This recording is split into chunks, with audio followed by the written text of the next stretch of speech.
Baik, perkenalkan nama saya Jafir Andri SDN NIM 23021100606034. Kali ini saya akan mempraktikkan tugas 5 lab pertama, yaitu exploring DNS traffic. Oke, di sini langkah pertamanya kita diarahkan untuk menginstal Wireshark di sini. Karena di sini sudah terinstall Wireshark, kita bisa langsung melewatinya. Oke, kita langsung ke step 2 sini, capture DNS traffic. Pertama kita akan membuka Wireshark. Lalu di sini koneksinya kita akan pilih WiFi. Kita double klik saja. Oke, berhasil dibuka. Oke, lanjut. Kita akan membuka command prompt. Setelah itu kita akan mengetikkan sebuah perintah ipconfig flash DNS.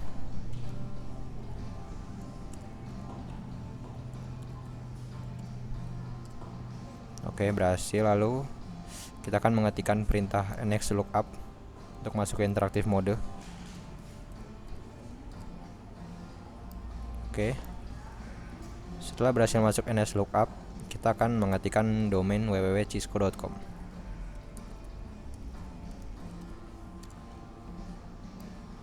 Oke, berhasil. Setelah diketikkan, kita akan exit. Setelah itu kita menghentikan proses yang ada di Wireshark. Oke. Setelah dihentikan, kita akan memfilter dengan udp.port sama dengan 53.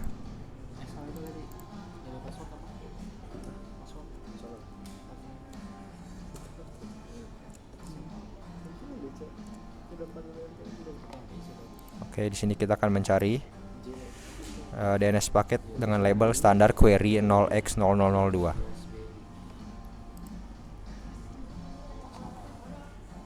Nah, di sini bisa ditemukan ya, standar query 0x002 www.cisco.com.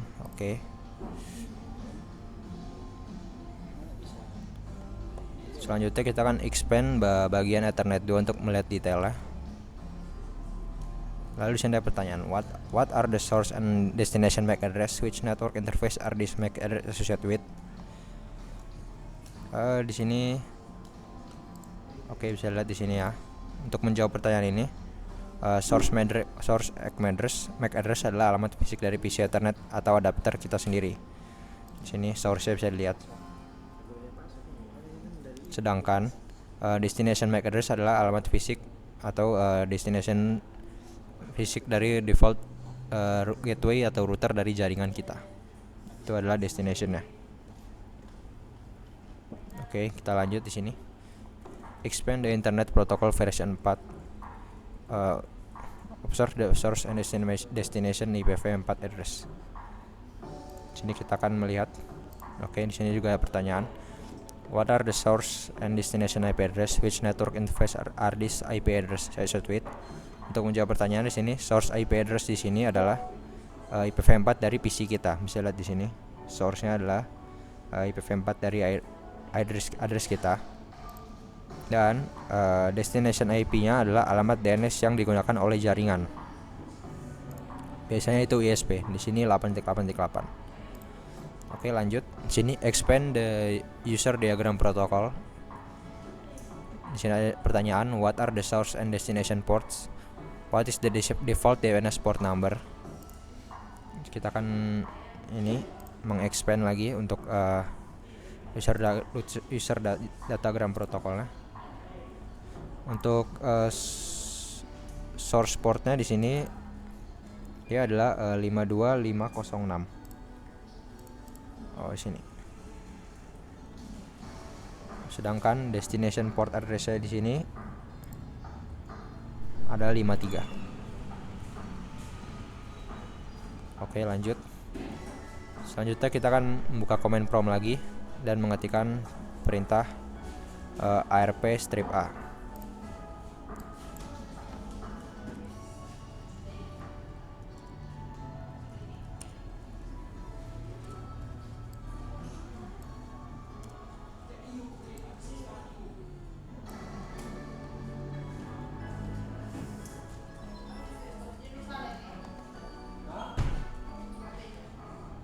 Selanjutnya kita akan mengetikkan ipconfig garis miring all. Oke. Compare the MAC and IP address in the Wireshark result to the result from the ipconfig all result. What is your observation? Kita akan membandingkan MAC dan IP address dari Wireshark dengan ipconfig all. Bisa kita lihat di sini.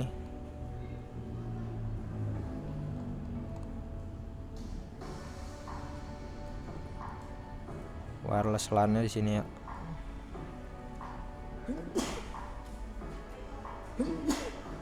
IPv4 address-nya adalah 110.122 akhirannya. Untuk di Wireshark tersendiri 110.122. Ya, jadi untuk menjawab pertanyaannya, compare the MAC address and IP address in Wireshark result. What is your observation? Jadi hasil observasi ini menunjukkan bahwa source MAC dan source IP di Wireshark sama persis dengan yang tercantum di ipconfig/all di PC kita. Selanjutnya kita akan expand domain name system di query packet details panel. Then expand the flags and queries.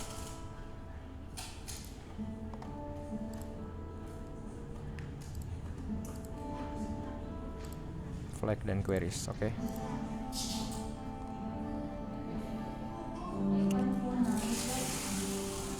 Observe the result. The flag is set to do query recursively to query the IP address to cisco.com.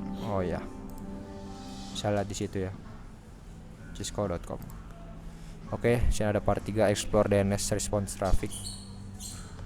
Select the corresponding response DNS packet labeled standard query response 000 pagar cisco.com. Oke, kita akan coba cari dulu.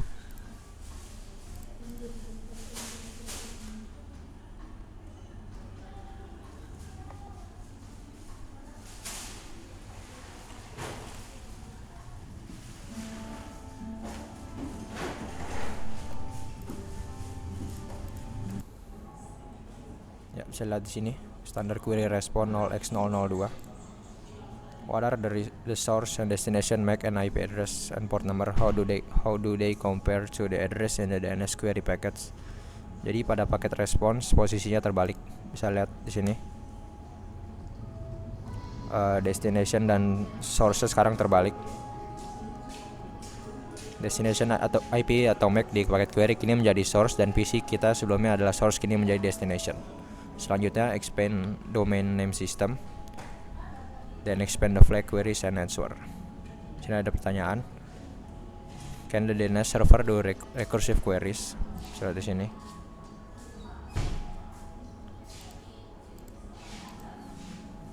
Ada answer-nya di sini. Di sini untuk menjawabnya ya bisa. Terlihat pada bagian flags terdapat keterangan recursion available, server can do recursive queries.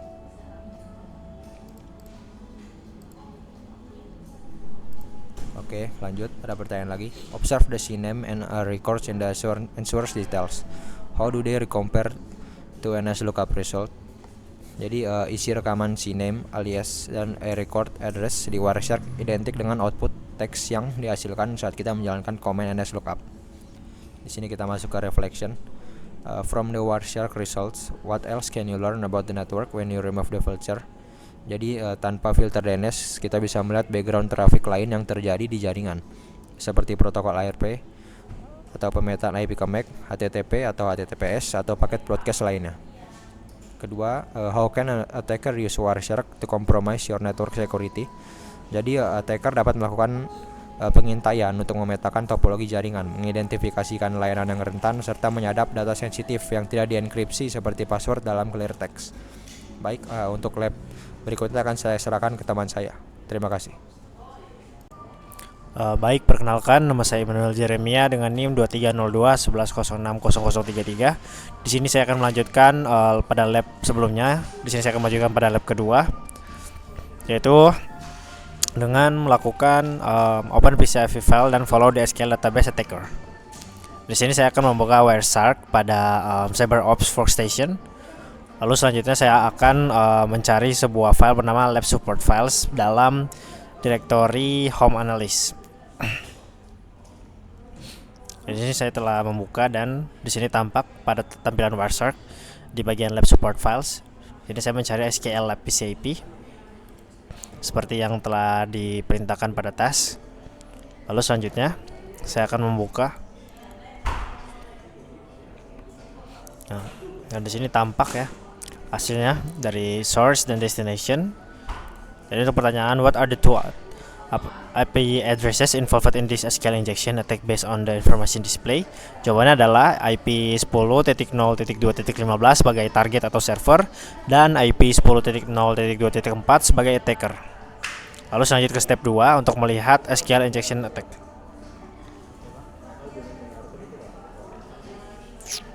Selanjutnya dengan melakukan ini kita akan cari paket jaringan baris nomor 13.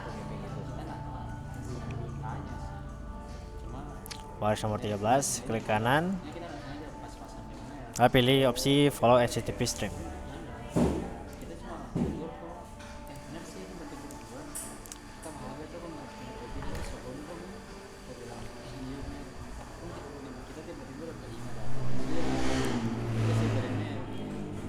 Dan blue destination, klik find, oke. Klik find. Terus 1 sama dengan 1 fine.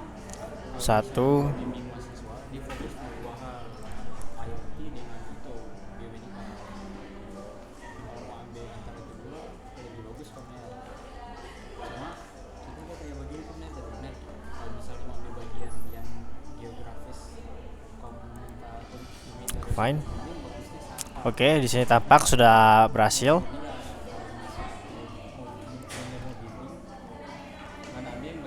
Ada find text search box. Oke, karena sudah berhasil, lalu selanjutnya jadi seringnya adalah 1 sama dengan 1. Selanjutnya the attacker has entire vary. Oke.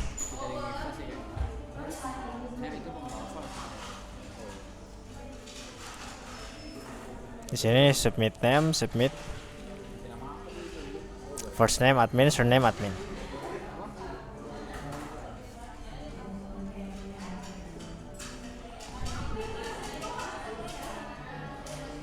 Close the. Kita akan melakukan close, lalu kita akan lakukan clear.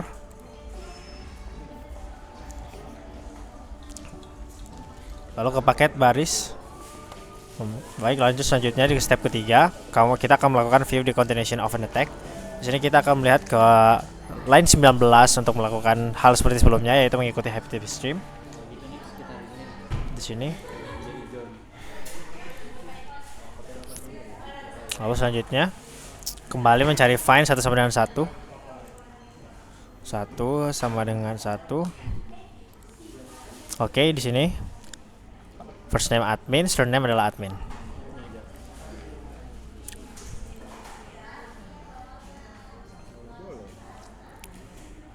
The attacker has entered a query 1 sama dengan 1 database.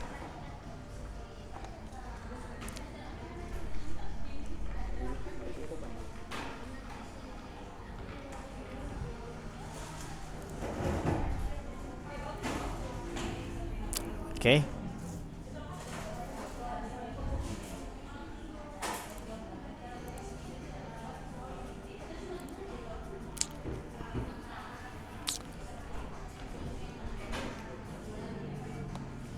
First name Diwa dan surname localhost. Nama tempat user. Oke.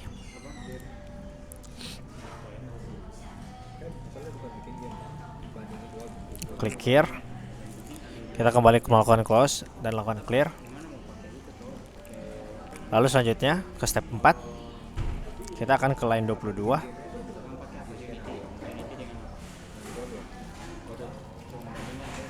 Line 22 dan kembali follow HTTP stream. Lalu kita melakukan find lagi 1 sama dengan 1. Oke.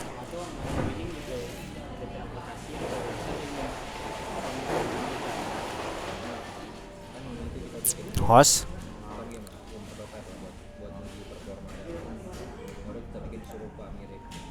cancel.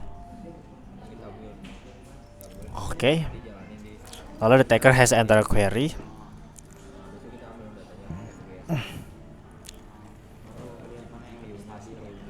Baik.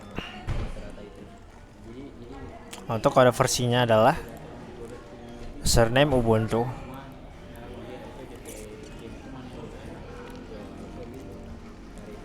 Jadi untuk jawaban dari what is the version adalah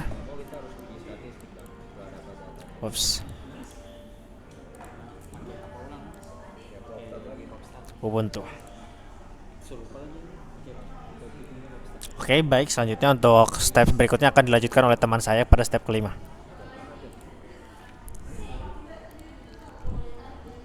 Oke, baik, perkenalkan nama saya Joshua Lincewas dengan NIM 230211060015. Pada saat ini saya akan melanjutkan tugas yang telah dikerjakan atau lab yang telah dikerjakan sebelumnya oleh teman saya. Jadi kita masuk pada step yang kelima, yaitu SQL injection attack and table information. Di sini penyerang tahu mereka ada di sebuah nomor yang lumayan besar dari sebuah tabel SQL yang penuh dengan informasi. Di sini penyerang berkesempatan untuk mencari mereka atau isi data-data yang ada pada tabel dari sebuah SQL.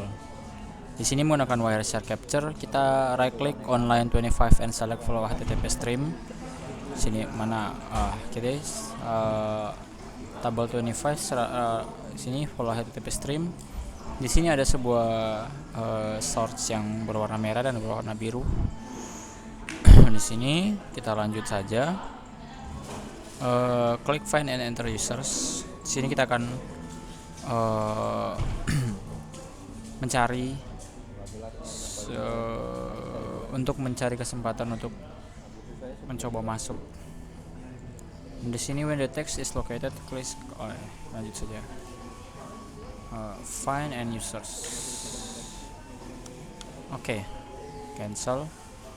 Nah, di sini ada sebuah text users di sini, dan di sini the attacker has entered a query. Ini ada query-nya. Ke dalam user ID search box untuk target dengan IP 10.0215 untuk melihat semua tabel yang ada pada database. Di sini ya kita lihat ya. Nah, ini penyerang masukkan query ini. Nih. Nah, kemudian ada pertanyaan, what would the modify comment of this query do for the attacker? Sini perintah tersebut memungkinkan attacker untuk menampilkan daftar seluruh nama kolom spesifik yang hanya ada di dalam tabel users. Nah, di sini semua query yang ada dalam tabel users ini ya. You can select multiple name for information schema. Nah, di sini juga nih, lihat. Jadi di bawah query ini atau di bawah perintah ini tampilkan semua tabel yang ada dalam users. Nah, begitu banyak ya, bisa dilihat. Sini kita close dan clear. Dan kemudian kita masuk step yang keenam, yaitu the SQL injection attack concludes. Di sini penyerang mengakhiri dengan best price of all password hashes. Password didapatkan. Di sini menggunakan Wireshark, kita right click pada line 25 dan follow HTTP stream. Nah, kemudian di sini klik find and type this. Oke. Kemudian the attacker has entered a query. Penyerang masukkan query ini ke dalam user ID search box pada target yang memiliki IP yang sama dengan tadi untuk menarik semua username dan password yang dimiliki. Ini bisa dilihat ya, ini. Nah,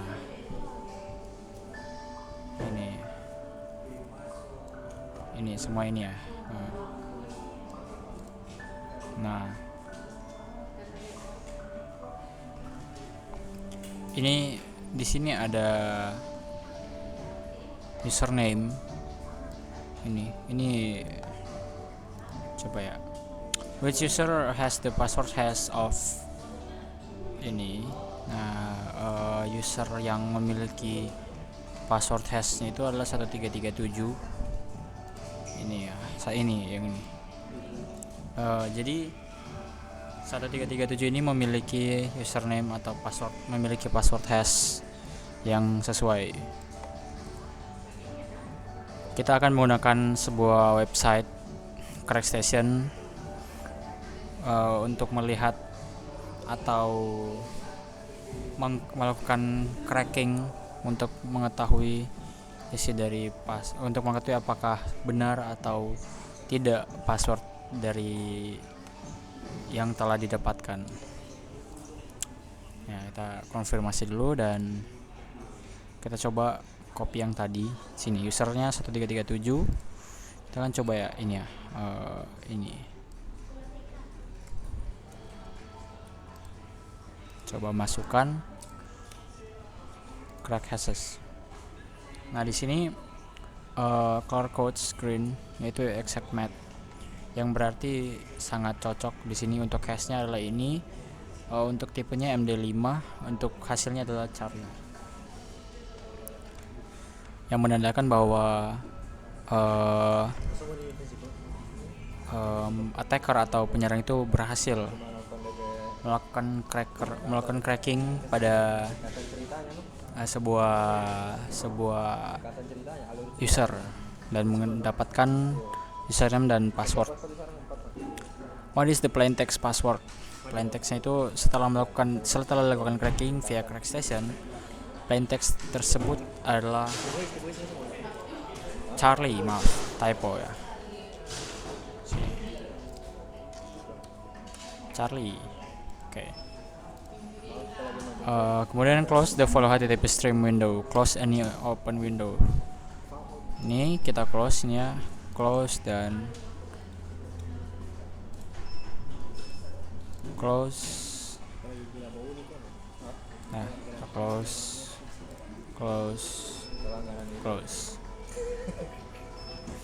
Oke.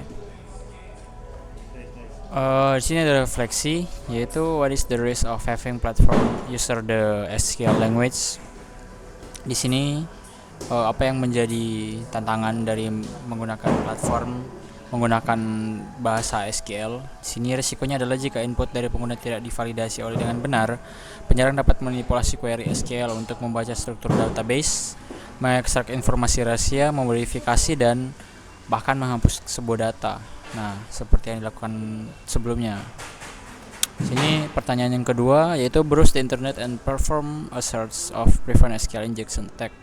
Di sini kita cari di internet dan cari prevent SQL injection attack.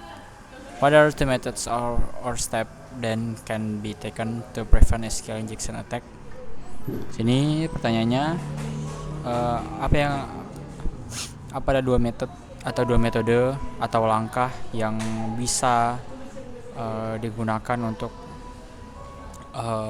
menjelaskan atau membuktikan SQL injection attack. Di sini dua metode utama adalah menggunakan parameterized queries atau prepare statement agar input dipisahkan dari query, dari eksekusi query, dan melakukan input validation atau sanitation pada sebuah data atau semua data yang masuk dari pengguna. Yaitu di sini untuk input validationnya itu, jadi kita memisahkan atau kita membuat sebuah data query yang berbeda, sehingga ketika attacker itu coba masuk ke dalam database atau dataset kita, itu bisa attacker itu akan lebih sulit atau lebih bingung dalam membaca atau mengetahui informasi pribadi atau informasi rahasia yang dimiliki oleh kita. Oke, cukup sekian dari saya. Untuk lab yang selanjutnya akan dilanjutkan oleh teman saya. Terima kasih. Oke, baik. Selanjutnya saya akan masuk ke lab mereading server logs. Nah, di sini objektifnya adalah untuk membaca log file dengan cut, more, and less. Lalu tujuannya lainnya juga untuk log files and system log. Lalu tujuan lainnya untuk log file and journal CTI.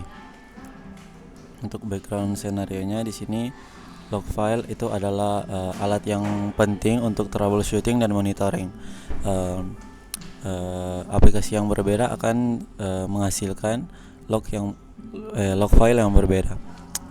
Setiap aplikasinya memiliki set fieldnya sendiri dan informasi sendiri.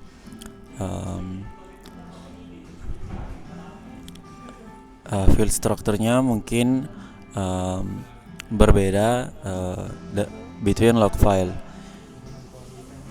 Toolsnya di sini digunakan pada umumnya sama. Lalu di lab ini kita akan belajar tentang common tools yang biasa digunakan untuk read log file dan latihan menggunakannya. Lanjut langsung saja. Untuk part 1, log file, reading log file with cat, more, less, and tail. Log file digunakan untuk merekam event yang spesifik yang di-trigger dari aplikasi, layanan atau operating system itu sendiri. Biasanya store as plain text. Log file ini berguna sekali untuk troubleshooting. Step pertama, kita akan membuka log file. Kita buka terminal sini. Dari terminal kita klik command untuk mendisplay konten dari file logstash tutorial ini. Chat, home, analyst,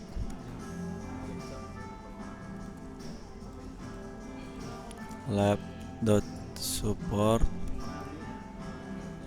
files, logstash,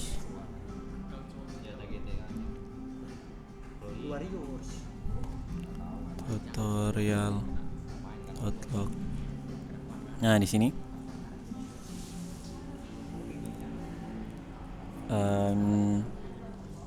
kita bisa melihat untuk isi dari filenya.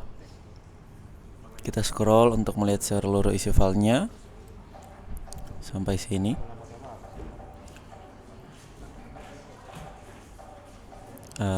Lalu ada pertanyaan, apa drawback dari using chat with large text file? Nah,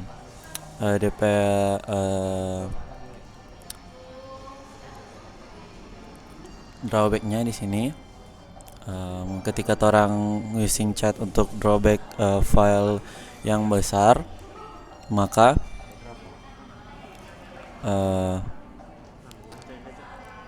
dia harus langsung mendisplay filenya dari atas sampai ke bawah. Jadi sangat sulit untuk kita mencari informasi yang berada di tengah seperti ini. Kita sulit sekali untuk cari manual, apalagi file yang banyak. Menggunakan scroll akan mempersulit kita.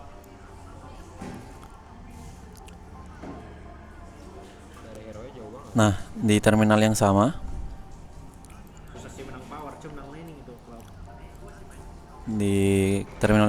kita klik command ini dengan perintah more. Kita langsung saja klik ke atas. hanya mengganti perintahnya dari chat jadi more. Oke. Ini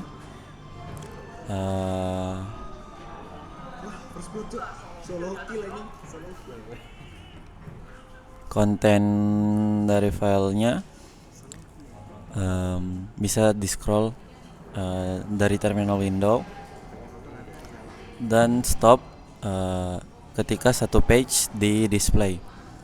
Kita bisa display page lain dengan cara ini space untuk melihat halaman berikutnya.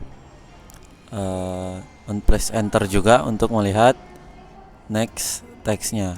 Jadi enter untuk melihat baris selanjutnya dan space untuk melihat halaman selanjutnya. Drawback using more ini, more hanya mengizinkan kita untuk menggulir halaman ke depan, ke bawah atau ke depan. Kita tidak bisa kembali ke halaman sebelumnya untuk secara interaktif. Jadi di sini ketika kita klik enter dan space, dia hanya gulir terus ke bawah, tapi tidak bisa gulir ke atas lagi, harus menggunakan scroll manual.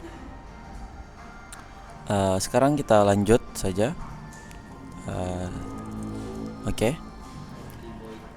Kita pakai perintah less sekarang untuk melihat fungsi dari less ini. Nah, di sini fungsi less ini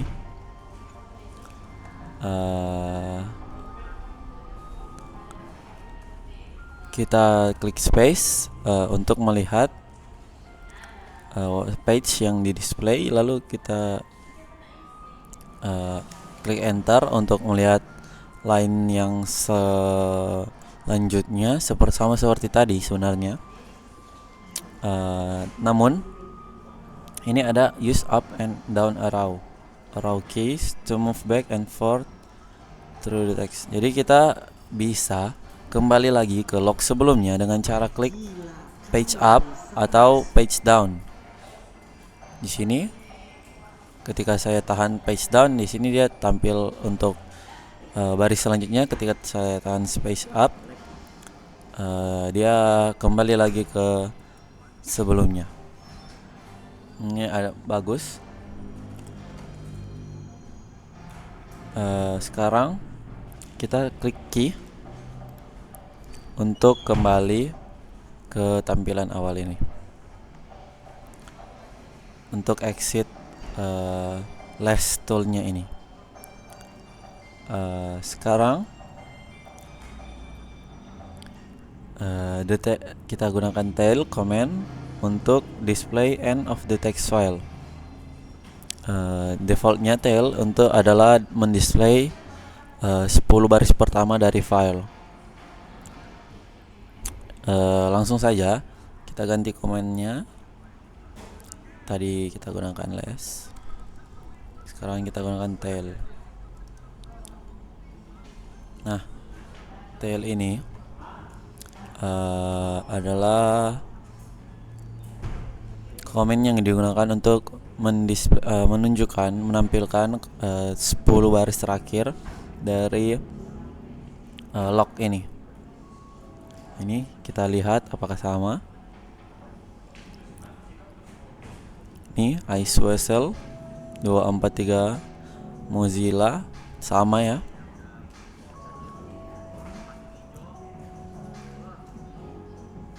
Lalu step 2 kita langsung saja di beberapa situasi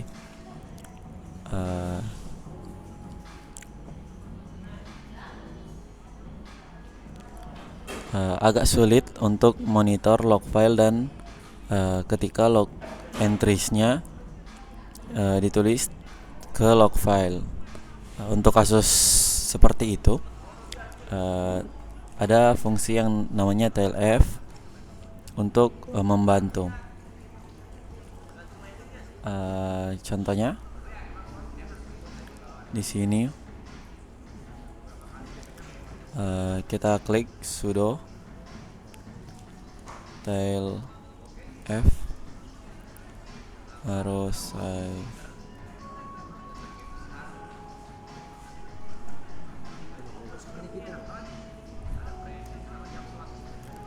Ulang, sudo tail. Kita ambil saja komen sebelumnya.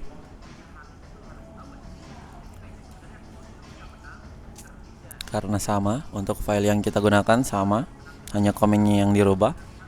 Sudo tail F. Nah, di sini tail F ini berfungsi untuk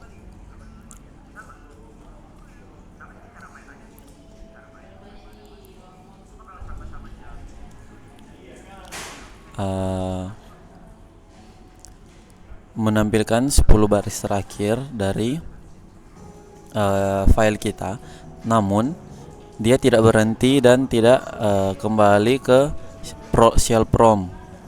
Dia terus memantau file secara real time. Jika ada baris baru yang akan ditambahkan, dia akan langsung muncul di sini. Tidak seperti tadi yang ketika kita klik tail, dia langsung stop di sini dan dia langsung kembali ke prom shell prom ini, terminal. Namun di sini dia akan update informasi secara real time. Nanti kita cara stopnya kita klik Ctrl C saja. Nah, di sini kembali lagi ke analysis check ops. Nah, untuk melihat fungsi TLF ini, kita buka dua terminal ya di sini. Kita buka dua.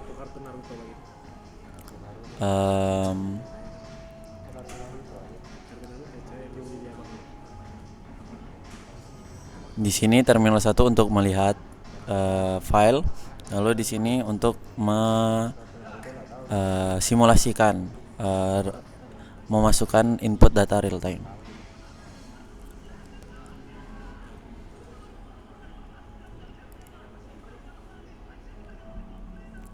Di sini kita buka dulu. Nah, di sini kita lihat, Nah, di sini kita buka dulu untuk fungsi tail ini F. Lalu di sini kita echo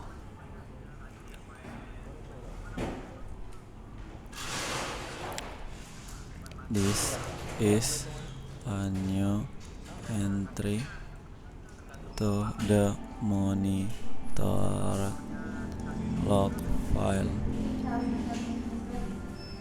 Lalu kita masukkan ke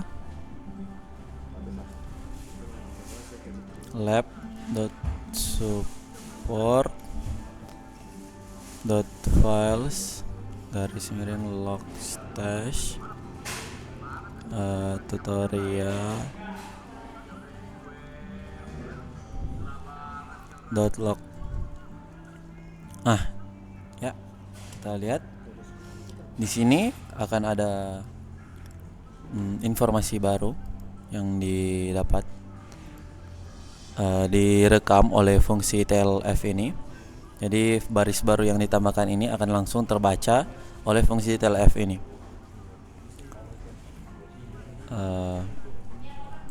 Kita klik Ctrl C. Jadi dia ketika terang masukkan log yang baru ke dalam sini, maka di fungsi TLF ini dia akan memperbarui secara real time untuk text lognya. Oke. Kita close untuk satu terminal.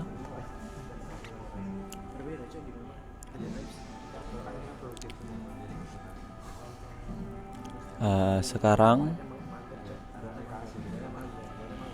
kita use cat command as a root supaya list content untuk var log syslog 1 ini. File ini menyimpan log entries yang di-generate dari CyberOps Workstation VM dan send ke syslog service.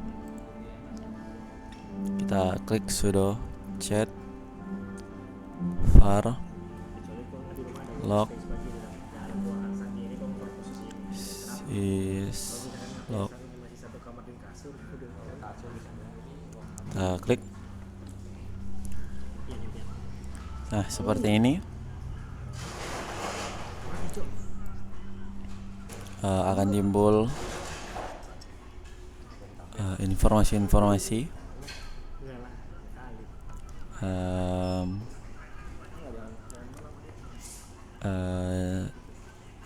get command ini mengapa dia digunakan, terus execute dengan root. Karena file sistem seperti var log syslog itu berisi informasi diagnostik sistem yang sensitif. Nah, jadi untuk alasan keamanannya sendiri hanya informasi administrator yang root yang memiliki akses ke file ini.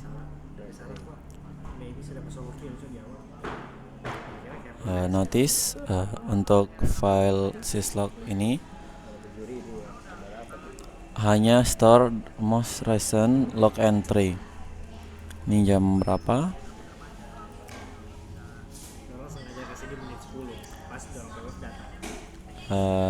Kita renaming older file syslog 1, syslog 2 and so on.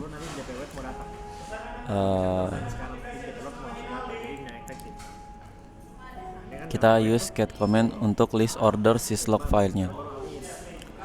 Sudo get file 2 sini. Tadi April, sekarang Maret, baru 3 Maret 4 November. Nah, ini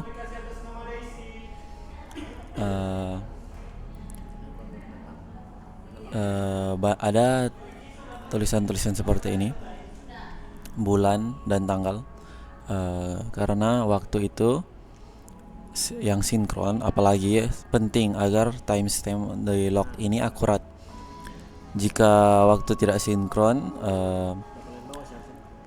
untuk log dan event akan kacau dan menyulitkan analisis insiden keamanan, troubleshooting, dan korelasi log dari berbagai perangkat dalam jaringan. Jadi waktu itu harus disinkronisasikan secara real time sesuai dengan waktu yang ada, zona waktu yang ada, karena supaya mempermudah analisis dari log dan event.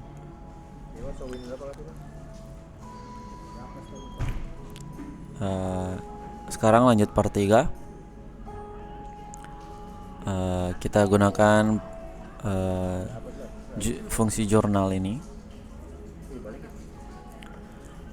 Ini fungsinya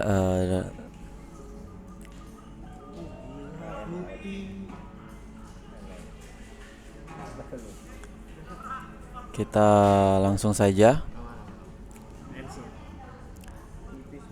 untuk melihat log dari jurnal D ini.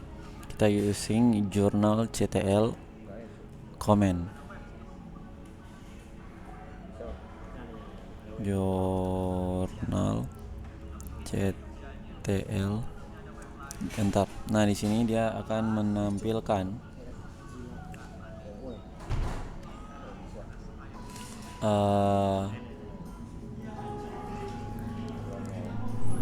log entry sebelumnya yang disimpan di jurnal binary log file.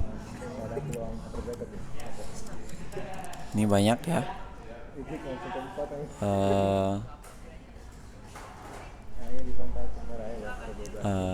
Karena kita running ini secara as root, jadi dia akan display detail informasi yang lebih banyak.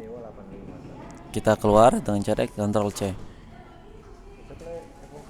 Nah, sekarang jadi step 2 nya langsung saja kita klik sudo jurnal CTL UTC. Nah, di sini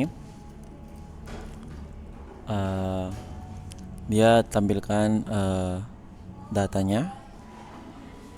Oke. Ctrl C.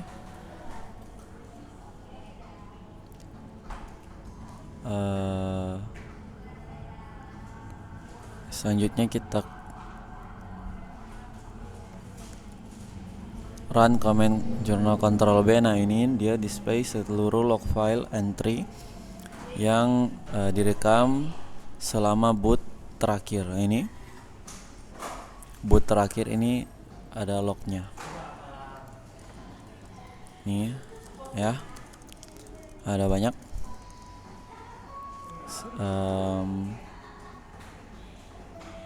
Kita using journal CTL ini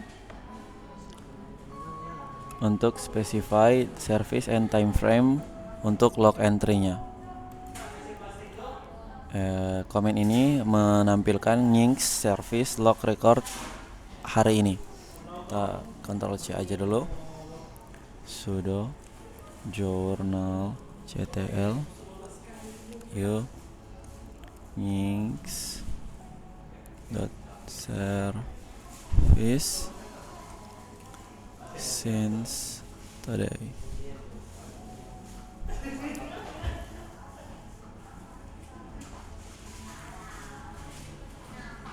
Oh, sorry.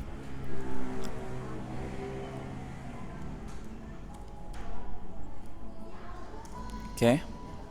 Ini menampilkan Nginx service yang direcord hari ini.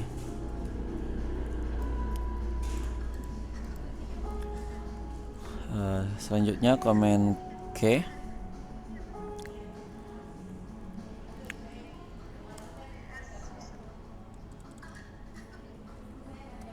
Untuk display yang hanya di generate kernel. Ini log dari kernelnya. Kita kembali dulu. Lalu kita ada juga komen seperti TLF. Ini jurnal CTLF ini untuk menampilkan informasi secara real time, sehingga ketika data baru atau log baru di entry akan ada muncul real time update. Untuk pertanyaan refleksinya, compare syslog dan jurnal, apa keuntungan dan kelemahan dari fungsi-fungsi ini. Nah, syslog ini dia baru memiliki keuntungan formatnya dia berbasis teks biasa dan didukung banyak sistem. Untuk kekurangannya sendiri, struktur teksnya tidak konsisten antar aplikasi dan rawan dimanipulasi. Sedangkan fungsi jurnal ini memiliki keunggulan format data dia yang terstruktur atau biner, sehingga pencarian via jurnal CTL sangat cepat dan fleksibel. Namun kekurangannya juga, dia tidak bisa dibaca langsung oleh text editor yang biasa, ataupun juga tidak bisa dibaca jika file binernya korup. Sebagian riwayat lognya bisa hilang. Oke, demikianlah untuk praktikum kali ini. Diucapkan terima kasih dan sampai jumpa kembali.